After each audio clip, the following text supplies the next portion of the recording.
An era-defining election for Bangladesh, where Gen Z toppled an autocrat. Many believe that after a civil conflict that saw protests face a brutal crackdown, this is a chance to vote in a real contest that isn't fixed. After years of authoritarian rule, there is hope that this election in Bangladesh will put the country on a path to democracy. It is the first time people will be able to have their say since a mass student uprising in 2024 led to the ouster of the country's longest-serving prime minister, Sheikh Hasina. Read more. Bangladesh votes in first general election since bloody ousting of Sheikh Hasina. It was a day the world saw Gen Z topple an autocrat. Once an icon of democracy and economic progress, Hasina is now in self-imposed exile in India, convicted and sentenced to death for ordering a brutal crackdown against protesters. The UN estimates 1,400 people were killed in less than 2 months. Her party, the once-dominant Awami League, is banned from this election, challenging claims from the caretaker government that this will be an entirely free and fair election. But it is, at very least, and for the first time in a very long time, an election where it's hard to predict the outcome. Many will be seeing it as a test to assess the strength and impact of the youth vote and student movements in other parts of the world like Nepal. In both countries, frustration over a lack of jobs and endemic corruption exploded, unseating long to established leaderships.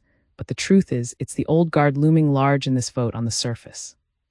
The Bangladesh Nationalist Party is the frontrunner, the largest party, led by Tariq Rahman, son of the former PM Khaleda Zia.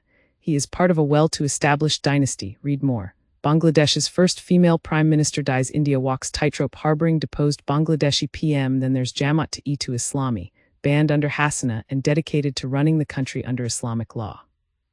In December, the student-led National Citizens Party, NCP, made the controversial choice to ally with the much older party. The split within the youth vote could limit the political impact and influence of young voters, but there are a lot of them. About 45% of the 128 million registered voters are between the ages of 18 and 33, according to the Election Commission.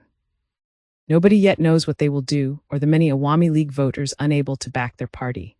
So far, there are some early indications of low voter turnout in Awami strongholds, but more broadly, there is also a lot of hope and optimism in the air in Bangladesh. There's a sense of excitement, people speaking freely about their hopes, and that openness hasn't been on show in previous elections. Many believe this could be an era-defining vote after years of autocracy and a chance to experience a real contest that doesn't feel fixed.